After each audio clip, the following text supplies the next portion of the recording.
Here we go. What's going on, everybody? Welcome back to a very special edition of the Wrestling Heroes and Insiders podcast, aka the Whip Show on 106.1 FM, Toledo's community radio station. And guys, I told y'all I had something special for you this week.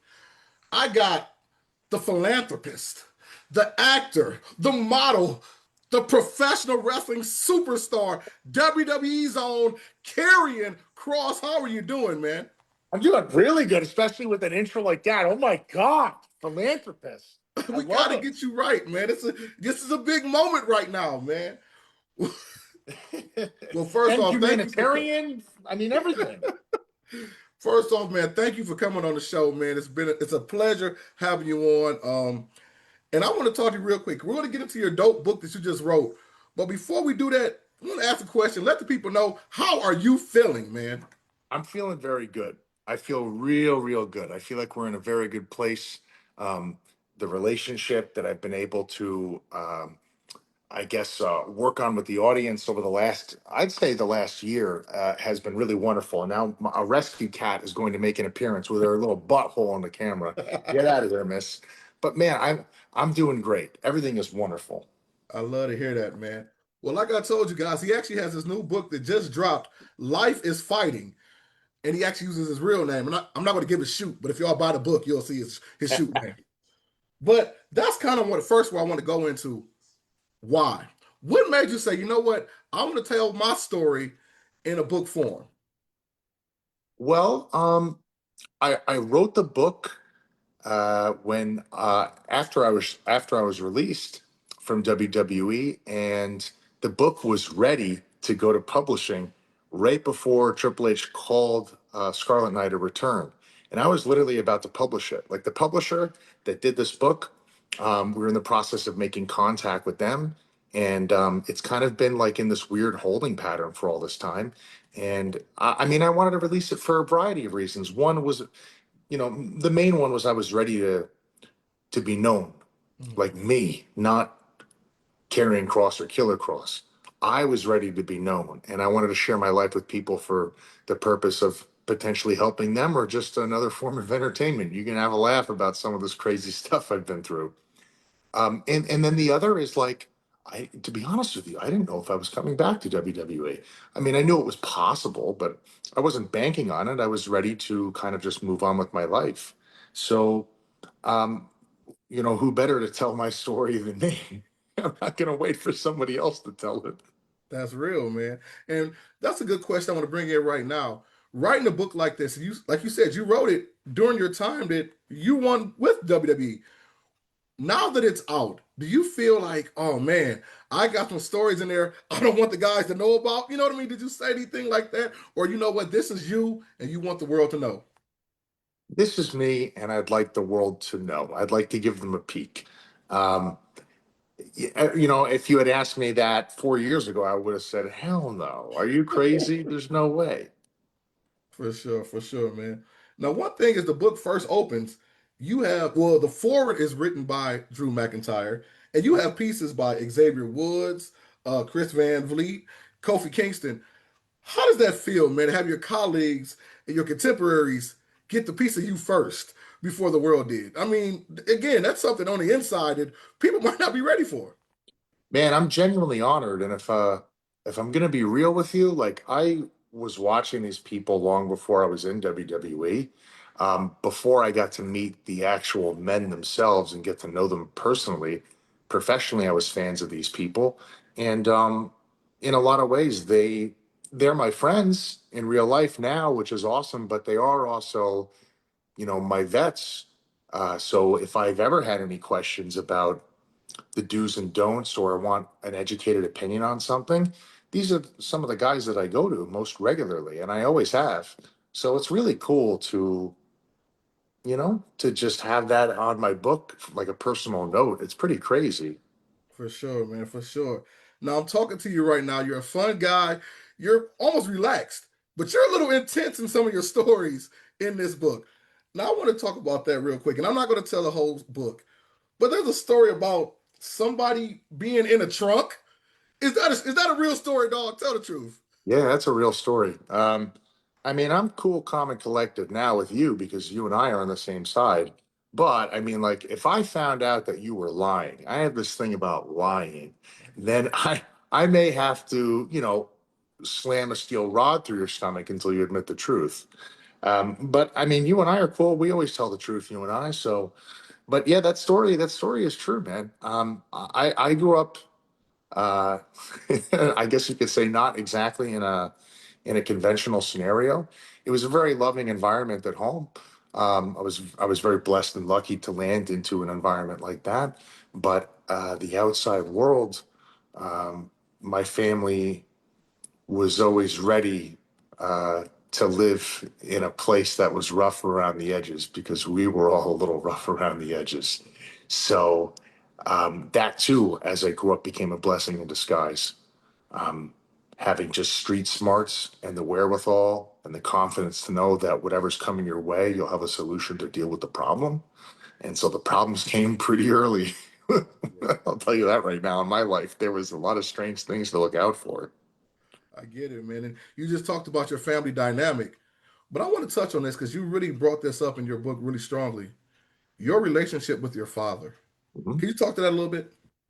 Yeah, my father was all about tough love when I was a kid. And, he's a very loving person. He's very, very loyal to family, very loyal to the people he cares about and he loves. But when it came time to work, he made it very unquestionably clear that nobody in this family asks for handouts, nor do you expect them. And not only are you going to have to put the work in to get what you want, you should probably put extra work in because you're probably not the only person who wants it. Mhm. So, for a lot of people, especially in the modern age, that can be kind of rough to grow up around.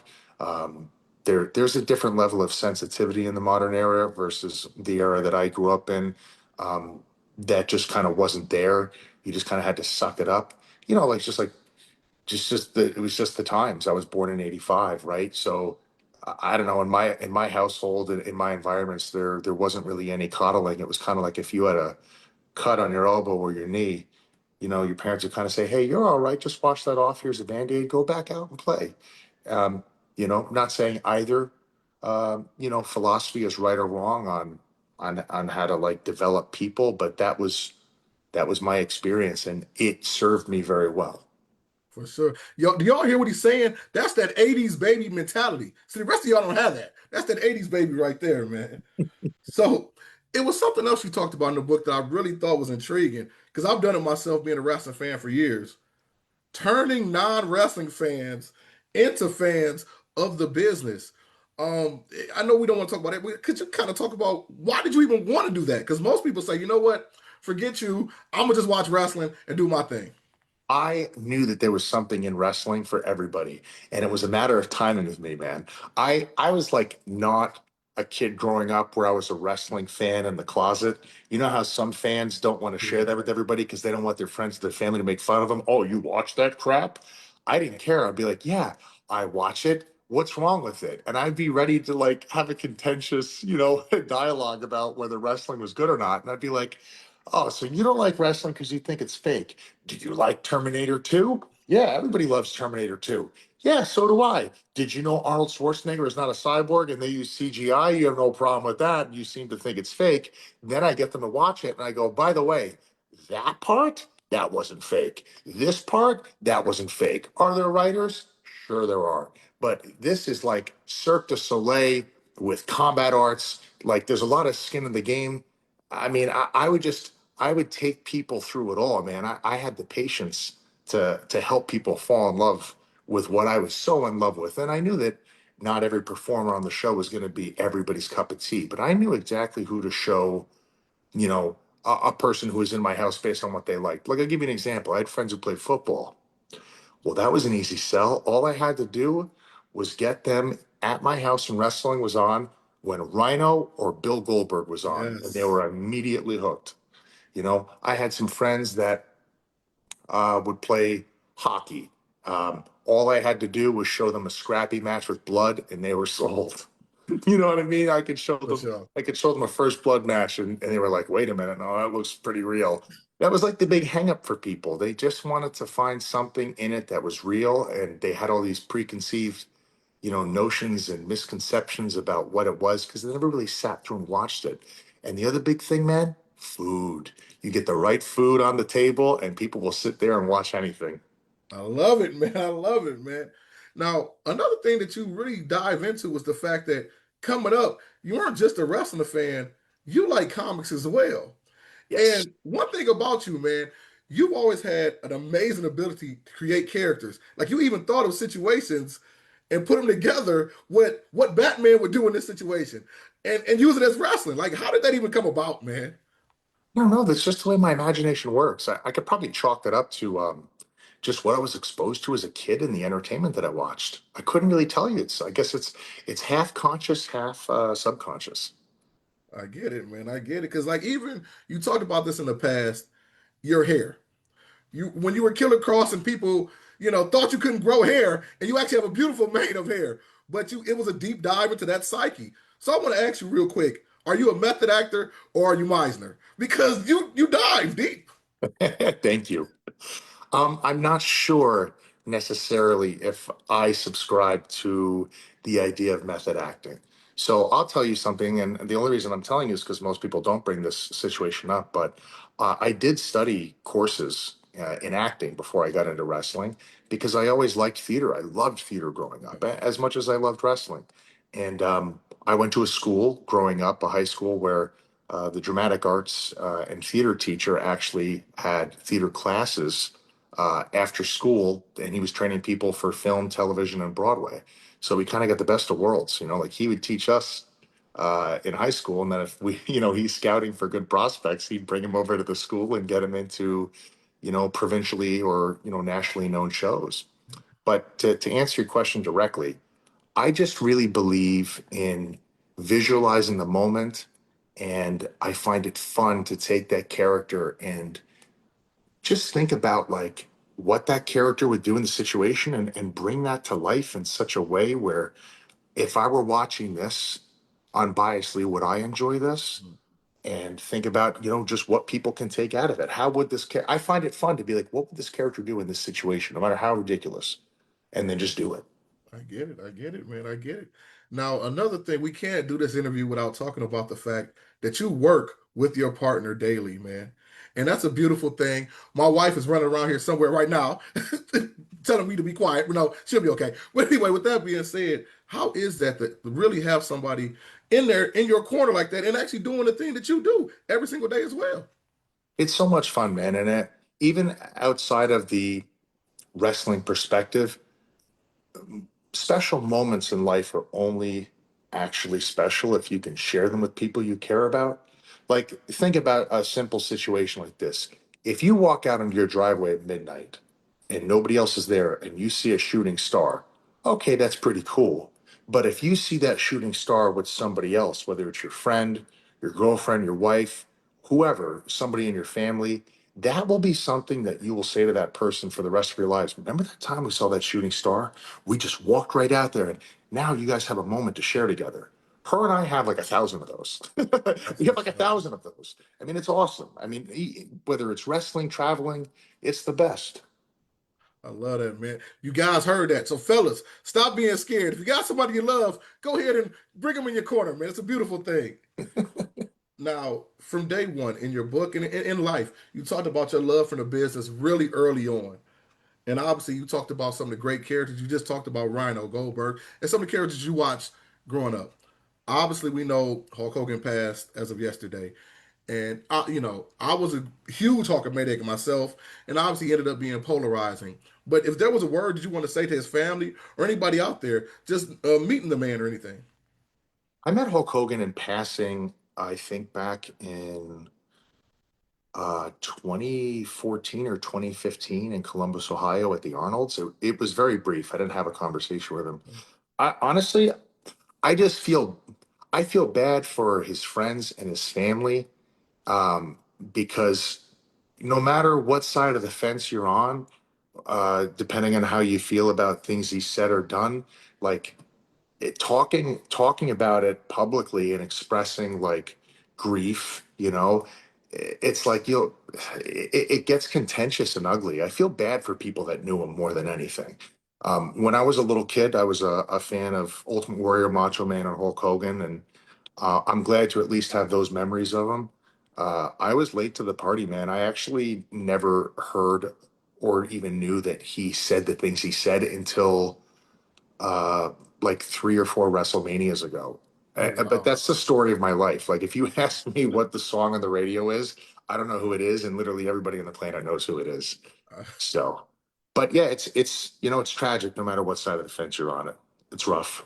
I get it. I get it. By the way, shout out to you for that Metallica shirt, dog. I know what you said about you. Yeah, yeah, man. I get it. That's been you, man. Now, this question was submitted from one of my teammates on the show, Mr. Joe Walker, and he said, "Karrion, what are you currently wrestling with yourself, most inside and outside of the ring? Like personally, is there any battles that you got going on, or something that you just want to create?"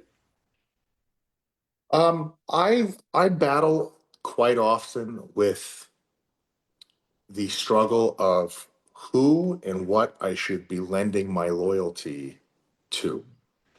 Um, I enjoy aspects of commitment and loyalty, and I like extending those to things that I want to be a part of or people I want in my life, but not everybody has my best interests in mind. Right. So that's something that I battle with, and that's something everybody battles with. It feels good to be a good person and have that reciprocated for everybody. But not everybody wants to reciprocate like that. And unfortunately, learning how to identify who those people are, it can be very challenging. Like, it can be disappointing. But as a grown man, you learn how to deal with disappointment and you move forward. That's life. You know what I mean? There's no life anyone will ever live where you won't run into disappointment. In terms of something that I would like to create, I have so much, man. There's so many people I haven't worked with yet in WWE on television that I know people really want to see, and I'm hoping we can. Man, I would love to bring that to life for people, and lots of callbacks too. I would love to do lots of callbacks with people that I've previously encountered with and explore what the relationship looks like between those two characters now on TV for the fans. I love to hear that, man. And that kind of leads into the next question. This is submitted by the professor. He says, when people say Cross should have more airtime, in your words, what is the real lesson in grit and the power of growth of mindset that a teenage kid or young person searching for direction in life could look for? Well, I would say I don't think you can ever go wrong choosing to be your authentic self. And I'll say this because I want to get ahead of this.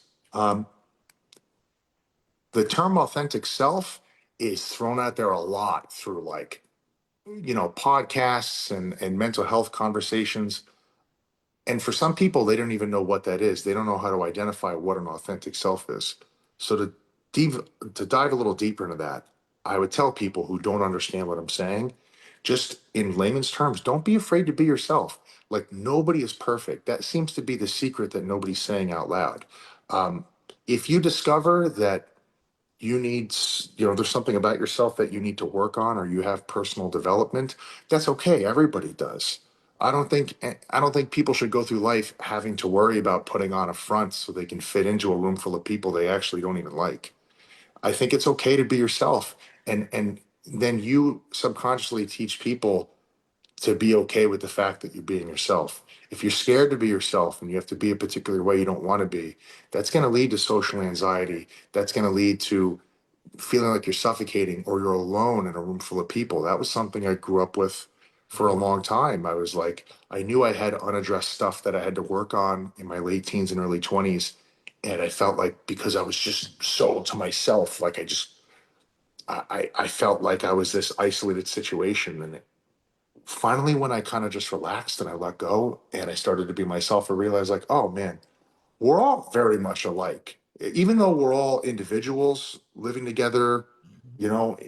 in harmony with our differences, we all actually are a lot more alike. We're all kind of on the same road, but the roads are parallel. They're a little bit different each one. And that's what I would tell anybody young listening. That's what's up, man. And I'm not going to keep you all day. I just got two more quick questions, man. And the first one is listen to you talk like that about helping young people. In your book, you tell many stories about when you couldn't take it and you had to stand up for what was right. Have you always been like that? Yeah. Yes. That all need to be said right there, man. Now, Karrion, before we go, and once again, thank you for your time, man. We really do appreciate it. There's a final segment that I do, and it's called the mark out moment. And what that is, I'm not saying you go screaming like a little child or whatever, but that's that moment in time that you're like, man, even though I'm Karrion Kross, I can't believe I'm wrestling in front of 100,000 people, or this celebrity met me, or that you just was in this space that was just like, wow. So it's almost like an out of body experience. Have you ever had that moment that was like, damn, I can't believe this is happening to me right now? Yeah. I think working, no, I'll give the most recent one. When I was in Providence, and I will never forget where I was, Monday Night Raw, they asked me to jump in with the commercial break when the whole entire crowd, the whole building was chanting, "We want Cross." Yeah. And you know what's crazy? I mean, that I'll tell you, first of all, that was the craziest out of body mark out moment experience I've ever had. But what's really crazy about that is multiple times now, I've been hearing that it's been climbing in the audience every time I'm out there, whether it was a match on main event or it was you know, anything that I was doing, maybe backstage too, if the live crowd is piped in. Um, I would hear that kind of resonating in the crowd as the weeks went by. It got a little louder every time, and I just thought to myself, like, I was just, I thought that was cool. That was very, I was very grateful for that. But then we went out there and it literally broke the roof in half. That was insane. And then I had no other way to get to my vehicle to go to the airport after Raw. Everybody was in this kind of like choke point between the building and the parking lot. Wow. And then they were surrounding us and I got hit with that. I thought that was so awesome. And I remember a couple people being like, you know, in the company, they were like, you shouldn't be out there doing that with people. And I'm like, what? Like, do you want to have a conversation about this, or do you want to just tell me not to do that? It was impossible not to walk through those people. What am I supposed to do? Punish them for being connected? It's the whole point of WWE is to be connected with people. Should I ignore kids? Is that what we're doing now? I just thought that was insane. But them not even realizing how that happened. I just felt it was amazing. I'll never forget that for the rest of my life. I really, really won't. And it was uh, it was really special. Man, I love to hear that, man. I love to hear that. And I know I said that was my last question, but I just sat here and thought about something else. With you being so amazing at your character and what you do in the ring, have you thought about, and I know this will be down the road, maybe training guys and kind of teaching them how to really get deep down into that character? Well, I used to actually in Las Vegas at Future Okay. Stars of Wrestling. Before I signed with WWE, I was asked to run a character development and business class. So I would teach up and coming students about promo work, about characters, how to frame situations, how to open and close, what the middle dialogue is, the purpose of the promo, just kind of helping them structure their thoughts into something that's a character piece that helps develop a match perhaps they're trying to sell, or a little bit about their character, how to work a discourse between two people. I used to do stuff like that all the time. Um, I mean, I would definitely be interested in doing something like that in the future, but it definitely wouldn't be right now. I have so much going on outside of wrestling. I'm literally working 7 days a week. People would have no idea. There's other things that I'm doing. I wouldn't have the time to do it now, but I did love teaching. I've always loved teaching. I've taught martial arts. I've taught the character development and promo classes for pro wrestlers on the independents. And even still today, I'll never say who because it's not about putting myself over or like putting people's stuff out there. But there are people that are very, very successful in the company that ask me to review their stuff, their promos. and ask me for advice. And um, I was always very honored by that. And yeah, I'd be happy to. I love to hear that, man. You guys know what to do, man. It's Karrion Kross. He's actually going to be in Detroit Monday Night Raw coming up real soon. This Monday, I believe, right in Little Caesars Arena, in Detroit. So I'll be there. Come to check you all out. But make sure you get his book, man. Life is Fighting. Matter of fact, could you tell him where to get it real quick? You can get it on Amazon, or you can get it at Barnes and Nobles online.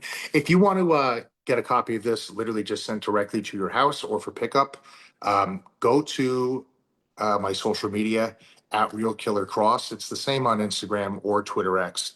There's a link tree. If you just click the link tree, it'll open up everything and it'll take you right to this, and you can get it and it's yours. And if you happen to run into me outside of the meet and greets in my travels and you have the book, I'd be happy to sign it. And I put out a video the other day. People keep asking me if they run into me, how much am I going to charge them, like on the street or something? I would never do that. The meet and greets are different because like we can talk and take pictures and all that stuff. And sometimes people bring other items and stuff like that. But if I happen to run into people with this, I would be happy to sign it for them. I'm honored that they would even get it. So Man, do y'all hear this man real quick? Love this guy, man. That's why we scream for Cross every time we watching the show, man. Karrion, thank you, brother. I appreciate you having good. Hopefully, you had a good time on the show as well. I did. I did. Thank you very much, guys. You know what to do. Keep it locked in right here, the Wrestling Heroes and Insiders podcast, aka the Whip Show on 106.1 FM, WAKT, Toledo's community radio station. Thank you very much, sir. Thank you. And like I said, I promote it. It'll be on the radio tomorrow morning, and then I'll tag you and everything. And again, I really do appreciate you. It really is an awesome book. Hey, man, thank you so much for reading it. I really appreciate it. And this was fun. Thanks a lot, man. Take care. Have a good one, baby. You too.